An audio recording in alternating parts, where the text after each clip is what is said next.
Hello, everybody. I'm Garrett Reisman, And I'm Mike Massimino. and we are two funny astronauts, or so we hope. Now, remember, we're not saying that we are funny for Nope. people. We are saying we are funny for astronauts. So hold That's us to that standard, please. It's a low bar. It's a low bar. It's a low bar. Okay. So today we're going to talk about a really amazing person who today, the day we're recording this, passed away, which is Michael Collins from Apollo 11. And since he passed away, Garrett, it might not be funny, but we do. He was a very funny guy with a great sense of humor. And did you see the note from his kids on his Instagram? No. Do you follow? No. We should take a look, but it said how his I guess he died of cancer and he was fading for a while, and but he said he didn't want people to mourn. He wanted people to celebrate and remember and laugh, and so I guess we're in good shape in that regard. Well, that's appropriate because I don't know if as many people got to know him as got to know Neil and Buzz, but the thing about him was he was a really funny guy. I mean, really funny. Certainly the best sense of humor on that crew. I think that goes without saying. And so, yeah, I mean, if we're going to do a Hall of Fame of, funny astronauts, he would be in there, no question, because, God, he had this great self-deprecating, kind of very humble sense of humor. And I really, enjoyed listening to him every time I could. I mean, he was just an amazing guy. Yeah, I agree.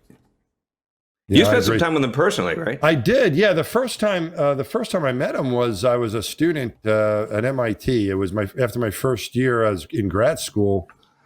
I worked at NASA headquarters. And Garrett, I'm a little bit older than you. You don't remember Apollo 11, I wouldn't think, right? Because you were born close to it, right? I was just over a year old when that happened. So I think I figured out. I got some weird thing. I'm like the youngest astronaut born before Apollo 11, who was selected below the age of 30 years old at the time of selection. I was the last one. I was the last astronaut that was less than 30 years old at the time of selection who was born before Apollo 11. Whoa, now how about that? That is quite a distinction, but it's so complicated, even you don't understand it. How the hell are we going to know what the hell that? What is that? Hey, but I know as well as I do. It's not easy to set records in spaceflight because everything's been done, right? The first man in space, Yuri Gagarin, the first spacewalk, right? Leonov, the first American in space, Alan Shepard. All that stuff been done, right? The first guy in the moon, Neil Armstrong. I got the first tweet. So look, I got the first guy born after Apollo 11, younger than the age of 30, from Parsippany, New Jersey. Born before Apollo 11. You were born before Apollo 11. Before, but you were selected. So you were the youngest guy ever selected who was born before Apollo 11. Everybody that was selected under the age of 30 after me was born after Apollo 11. Okay, that and I was the first guy to tweet from space. And both of those things I don't think match up to going to the moon, which is what these other guys did. But yeah, still, that's pretty. So where were we on this? We're talking about Mike Collins, I think, at some point. Mike Collins. I was saying so you met him. You don't remember the Apollo 11. But it was one of my first things that I kind of knew what was going on. I was 6 years old that summer, and it really that's what inspired me to become an astronaut. I think we talked a little bit about this on an earlier show. But this guy was my superhero. I mean, so was Neil and Buzz, of course, but he had the same first name as me, Garrett. And when you're a little kid, that matters. He's also, he has Michael as his name, as mine is. And so I kind of liked him. And he was one of my favorites.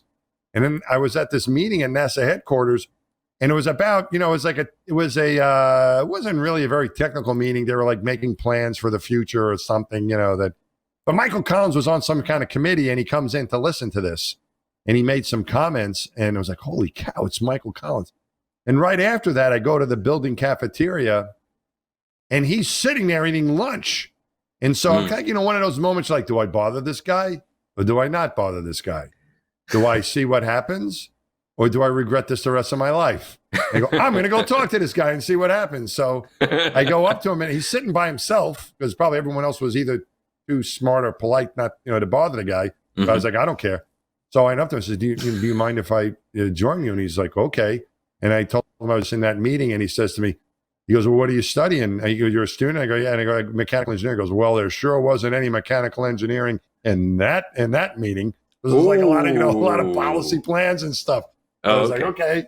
So this guy's kind of fun. And he was very nice, and we, he just kind of talked about what I was doing at school and what he was up to. And it was just a very short encounter, but it was very nice and polite, and didn't tell me to leave him alone. And that's when I first met him. And then I met him, I guess, at reunions. I said hi. Yeah.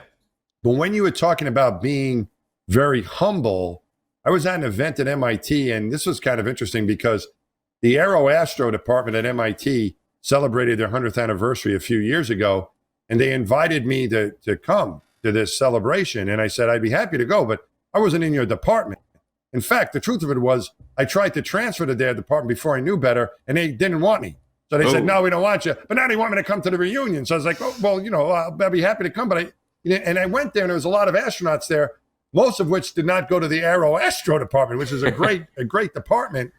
But they hosted this very nice celebration, and some of the older guys were there, some of the Apollo guys, and I'm on this panel. It was mainly shuttle and station astronauts up there, like from our era, and the Q&A started, right, and people are lining up at MIT to talk to us behind this microphone, and also I see Michael Collins get up, and this is it's probably about 6 years ago.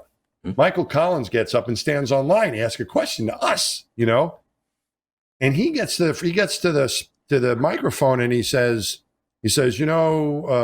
all of you have accomplished so much, and you've been in space, the time you spent in space. And he said, my first space flight was like 3 days, and my second space flight was 5 days.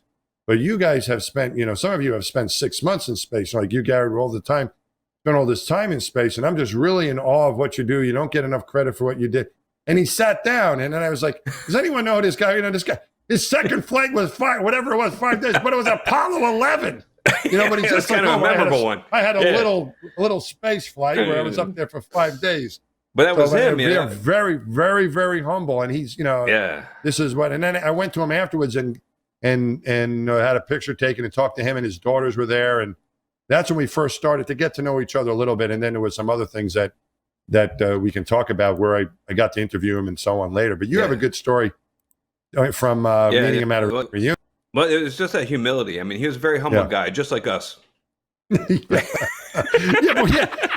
have anything to be humble about. This guy went to the moon. What are we going to be humble about? Yeah, it's easy to be humble. It's easy to be humble when you've been to the moon, right? Because then, you got that in your back pocket. You don't got to brag ever again. So this particular reunion, we have a speaker. So what happens is they have, you have like a golf tournament. You have, there's technical briefings. And then at night, we have a big banquet, which is really the highlight of the whole thing. So you get like the current astronauts, the former astronauts. You sit with your crewmates that you went to space with at the table. And it's a great social opportunity. And you sit there, and the old timers even come by too, to these things. And I remember one time I ended up dancing out there with Scott Carpenter. I'm looking around, and it's Walt Cunningham. Who was it? Walt Cunningham. Well, Scott, all right. Walt Cunningham is always at the reunion. Yes, Walt Cunningham is probably at the next reunion right now. He loves going to reunions. He's a very social guy. He does. But Scott Carpenter, I think the one you're talking about was when you and I did a little bit of a shtick there. We did, which I thought was pretty. We can talk about that at some point, but not to interrupt your flow here. But we did. You and I at that same Scott Carpenter. I think the one you're talking about. With Dancing with Scott Carpenter in 2000, when you and I did somewhat of a comedy routine, which eventually led us to this podcast, I guess. That was over 20 years ago. That was the start of it all. That was the start of it all. Charlie Precourt asked me to do some comedy, and I was like, what? At the reunion in front of all these famous guys? I was still a relatively new guy. So I recruited you, and we did a couple of jokes. One of which I think was really good. One of them was really good. What was to give the flavor of the? Oh yeah, I remember you called you called a friend of yours. Don't worry, I'll get you back on track with the story. All right. Believe me. Okay, great. Well, you called a friend of yours who was a comedy writer, because I said, Garrett, you got to help me with this. And you called somebody who wrote some jokes, and we did this one joke. Right, that's right. We did 2 jokes that were good. One was, well, it was kind of the same joke. We had Charlie Precourt, who's like our straight man, and we said something like, we find out things, send us to space. I think you and I were saying, send us to space. We want to go. And he's like, why should I send you to space? And we can do research. We can find out discoveries, like whether the world is flat or whether it's round, right? And so this was all scripted, folks. We knew what the answer was. But Charlie Precourt goes, I know the Earth. The Earth is round, Mike. And we go, why? And he go, well, I've seen it from space.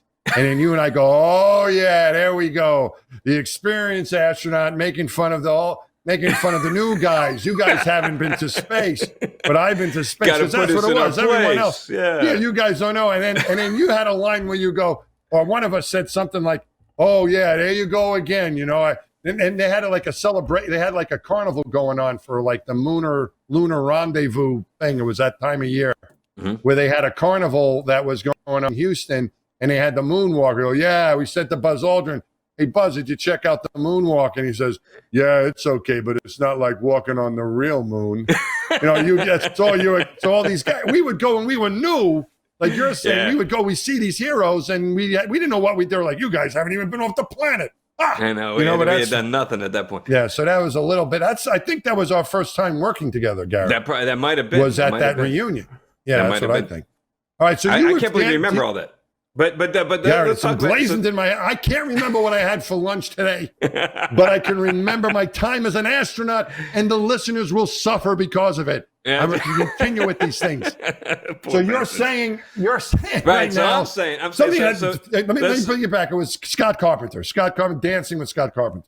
Right, dance with Scott Carpenter. He's a pretty good dancer, by the way. He's got some nice moves. But anyway, the point is that dancing was a big thing for those guys back in the early '60s. You know, that was a big thing. Yeah. Foxtrot. Go ahead. Box step. So anyway, this year, you know, at the banquet they have a speaker, and then this year is going to be Michael Collins. And I'm sitting there, and I'm like, I don't know what to expect from Michael, but he gets up there and he starts telling these stories, and he was unbelievable. I mean, he had me riveted. I mean, he was such a great storyteller. He had such an incredible sense of humor, and he told this one story that I'll never forget. It was he says he's come back from Apollo 11. They come back from the moon. It's him, Neil, and Buzz, and they land. They're on the aircraft carrier. The President Nixon is there on the carrier, and they come back. They have a ticker tape parade through New York. Oh yeah, it was big. It was big, and all that was it's kind of a big deal. It's kind of a big deal. Kind of nice, you know. Going Probably to the moon, biggest thing that's ever happened in the world. he was like, yeah, you know, it's all right. But then they're going to go on this trip, and they're going to take Air Force 2, like the backup to Air Force 1. They're going to fly this thing like all around the globe to spread goodwill. They're going to visit all these countries and all these world leaders and represent America. Okay, so they're getting ready for this trip. One day, he gets a call, and the guy on the call says, is this Major? I forgot what rank he was at the time. He became a general eventually. But is this Major Michael Collins? And he goes, yeah, it is. He goes, well, this is Captain Smith. So yep. He goes, we understand that you like to drink gin. And Michael Collins is like, oh, you know, what do I say now? He's like, yeah. And this guy goes, what is your preferred brand? I'm the purser on Air Force 2, and I'm stocking the plane. I want to know what kind of gin you like. And he's like, Bombay Sapphire? and he goes, okay, sir, we'll have it. And he gets to Air Force 2 and is full of Bombay Sapphire. And he goes, okay, the ticket, going to the moon with Neil and Buzz, you know, the aircraft carrier, the ticket tape parade, all that was pretty nice. But having the purser on Air Force 2 call me and ask me what gin I want on the plane for the tour, I knew I made it. You know you've made it. Yeah. That That was like the big That's pretty thing. good. That's funny. Yeah, of all this they did, you mentioned that they did the world tour. They visited all these places. They went around. They literally did, right? They went around the world and met with leaders of all the different countries. And I think that kind of summed up that it was really an event. What those guys have said, what I've heard them say is that it was never you did it, the Americans did it. Is we did it, no matter where you were in the world.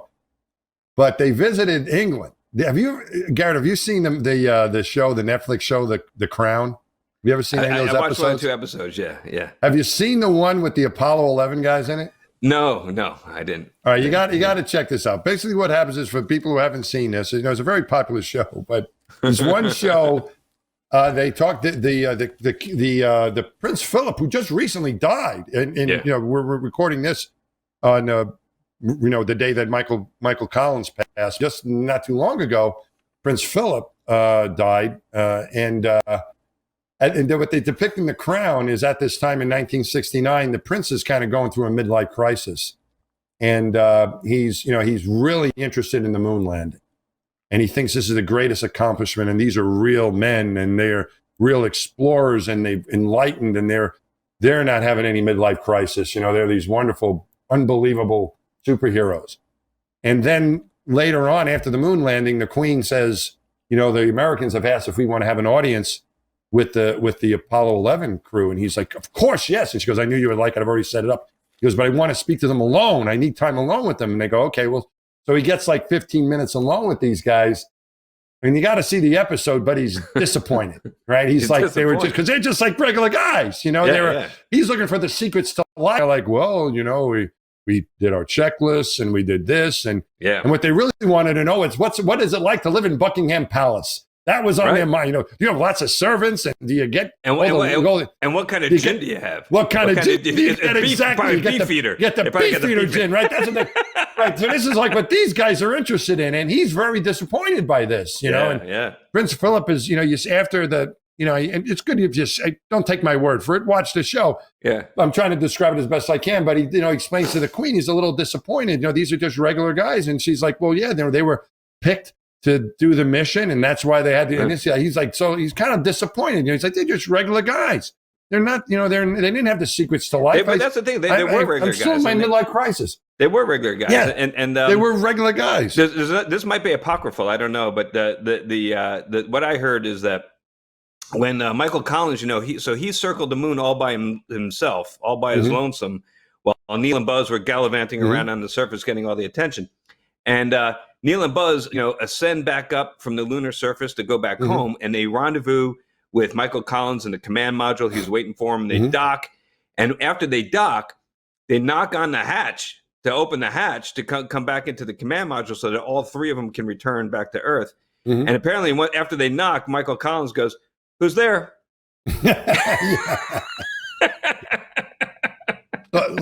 Let me get back to The Crown.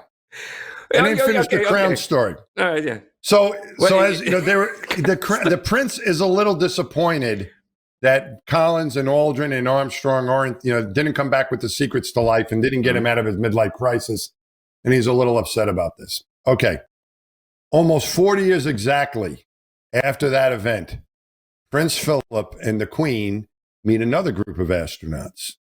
Ooh. Me and my friends on SES-125. We're at Goddard, and they they weren't disappointed then.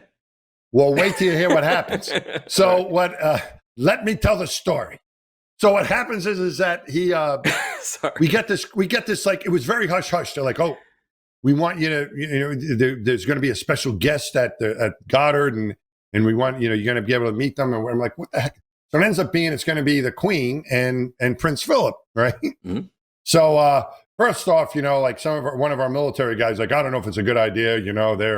We fought against them, and we're like, that was in the 1700s. None of our families were even involved. Let's just leave that alone. Megan MacArthur was, we're meeting the Queen. Damn it, you meet the Queen. Yeah. So we meet the Queen, and it's amazing meeting the Queen. The Queen she's just as all these rules. You can't. You're not supposed to offer your hand. If she offers your hand, you can shake it. You can call her Your Majesty, and then you can call her Ma'am. There's all these rules. You can't. Prince Philip, of course, is not a king, even though he's married to the queen. Don't call him a king. Don't say I met your husband a king. He's a prince. They got all these rules. But if you're a king and you get married, then the woman becomes the queen. There's all these rules of what we're supposed to do. And the queen comes and we're looking at her. She's off to the side, and she comes over to meet us. And I just wanted to hug her, Garrett. She was so. She looked like your mom and your grandma and Mrs. Santa Claus. I'm pretty sure that's against the rules, Matt. No, but I mean, you just wanted to. She just looked. It was against the rules. The queen. I was like, Queen, you're so. But she was She was looking at me like I was a giant, and the way I was introduced to her is Mike Griffin said, "This is Mike Massimino.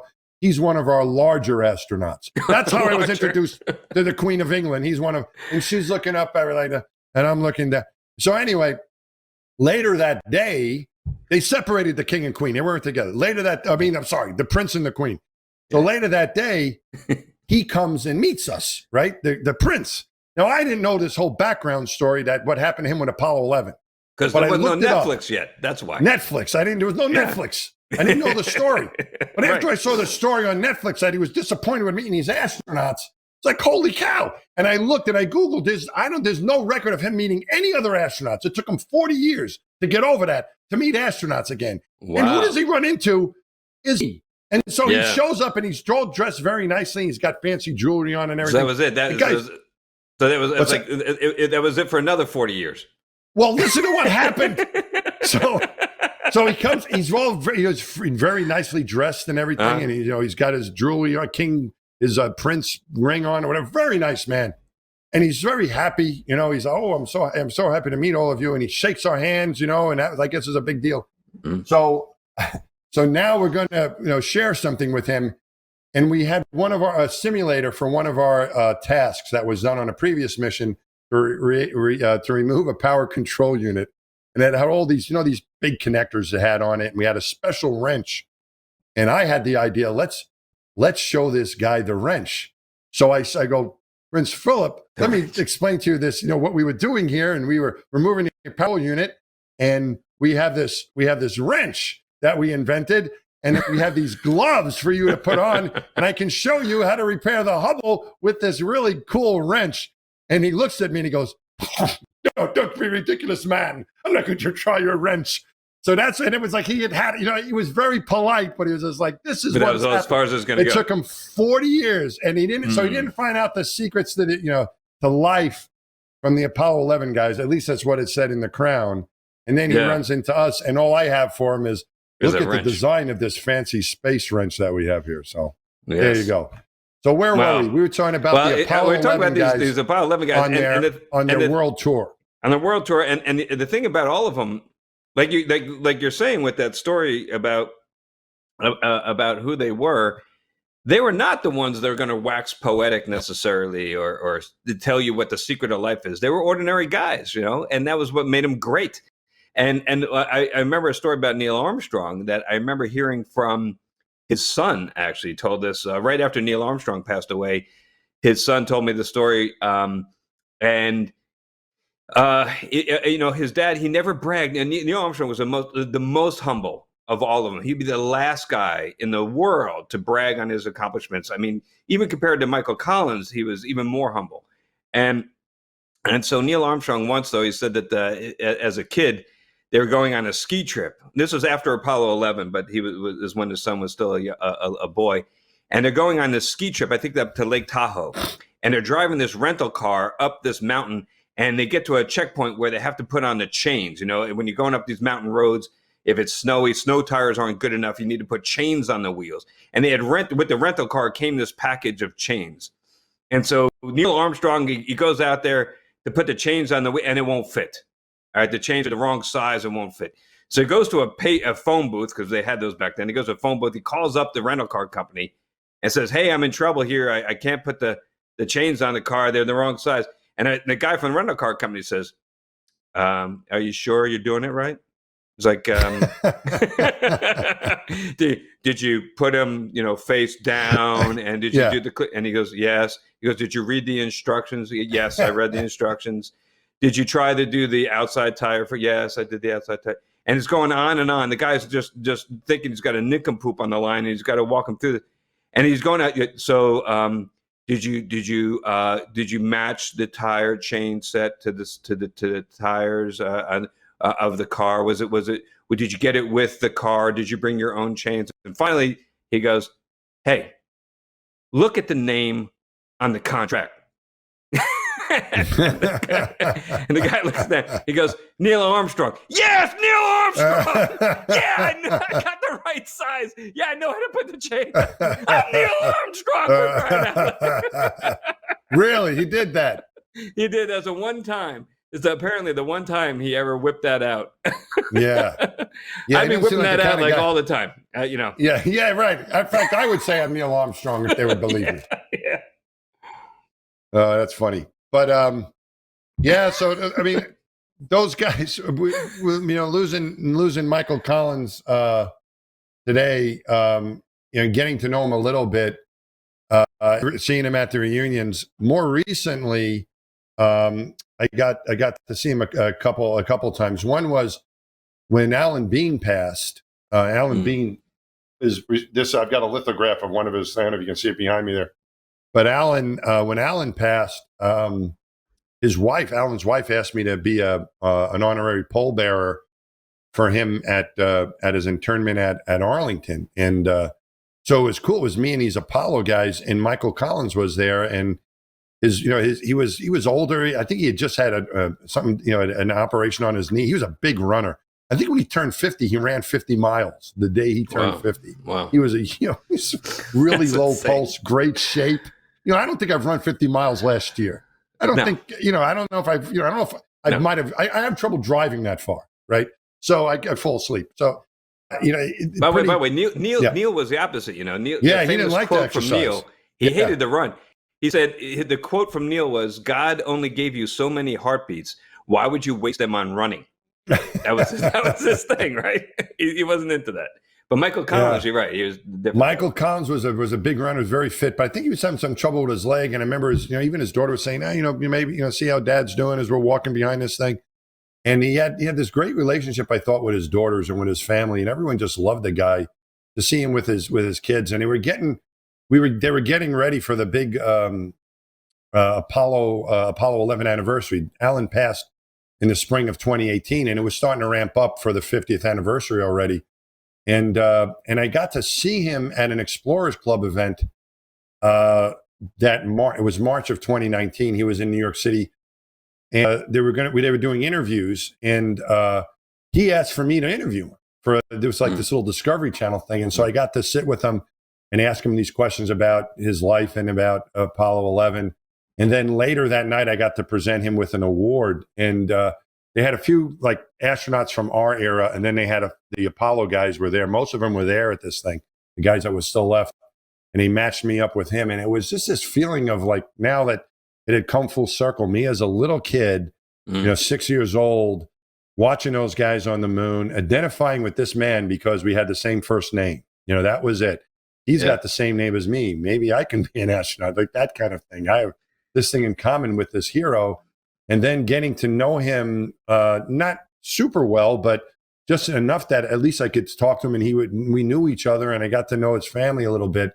And then at the 50th celebration that we had in New York, to be the one astronaut identified to be with him that evening as sort of the present, or like the past and the really long ago past, was really That's quite special. touching, and really.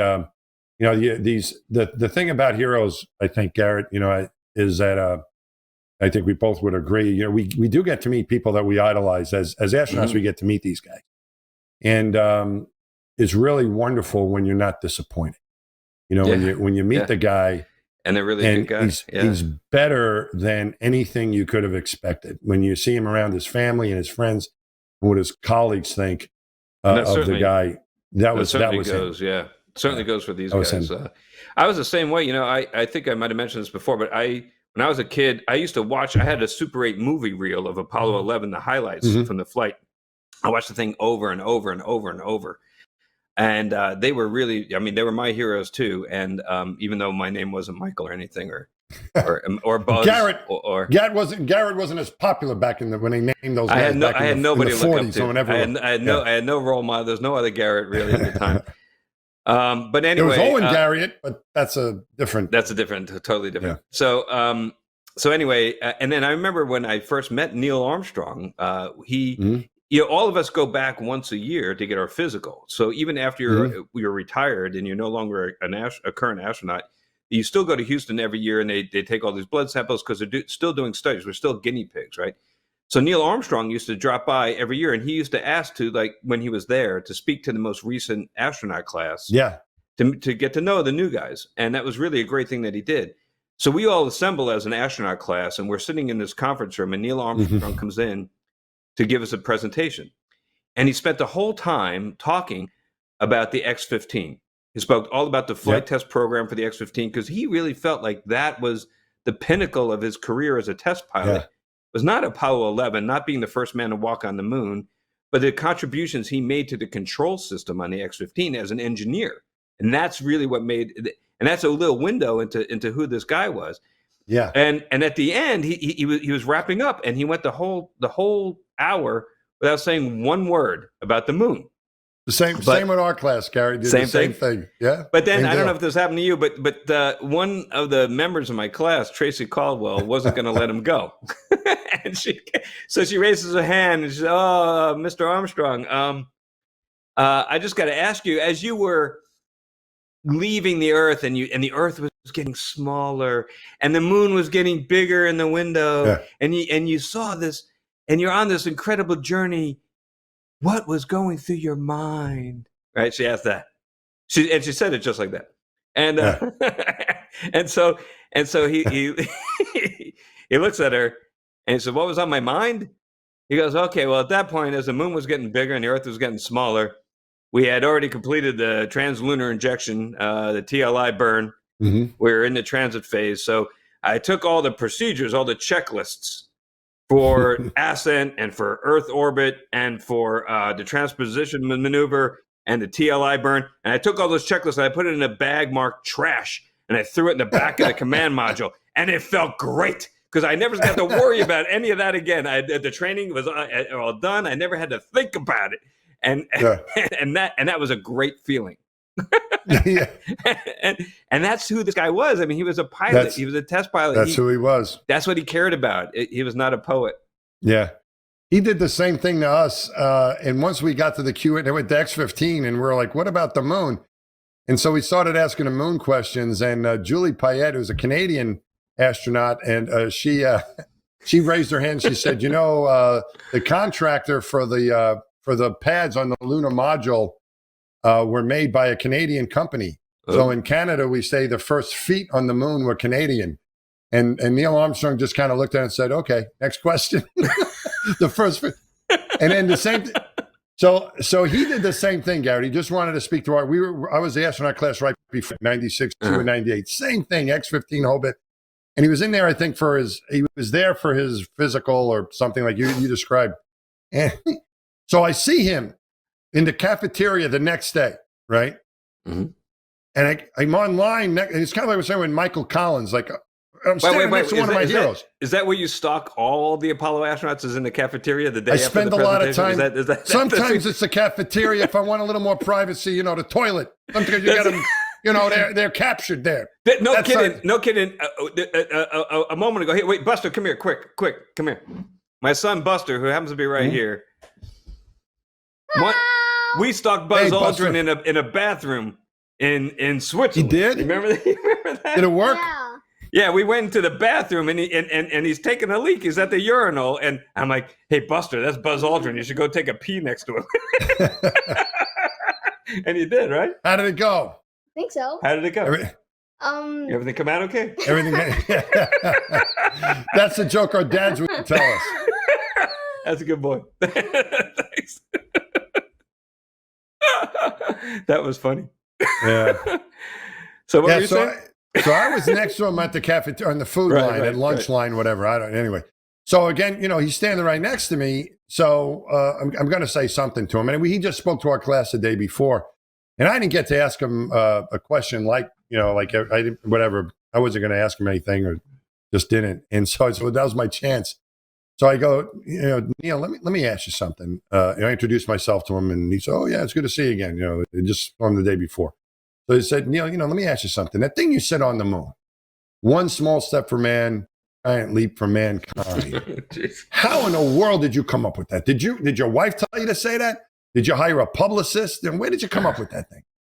And he looks at me, and like you were saying, like he's all about business, right? He's not going to waver here. He's going to tell you what you want and what you need to know, right? And he kind of puts his tray down, and he looks at me and he goes, "Mike, I didn't think about what I was going to say on the moon until after I landed." I was like, "Really?" And he goes, "Yeah, I wasn't going to, I was worried about landing, Mike. We had to land. If I didn't land, there'd be no reason to say anything." Right. Okay. That makes sense. And he looks at me, he got kind of serious on me, Garrett. He's looking at me, he says, "Mike, you're new to this business, but in this business, you got to take care of business first, and not worry about all that other stuff. You don't worry about any of that PR stuff. Don't worry about any of it. You got to do your job." And he goes, "You understand?" And I'm like, "I got it, Mr. Hero. I've got it. I understand. I got it." All right. So years later, right? How many years later? 12, 14 years later, whatever it is. I'm going to space for a second time, and they're asking me they asked me to send the first tweet from space. And so we're in our L-30 press conference. And for folks, that's like launch minus 30 days. It's the last time the press can ask you any questions. And it's been announced that I'm going to, and so that's what they want to know about is this tweet.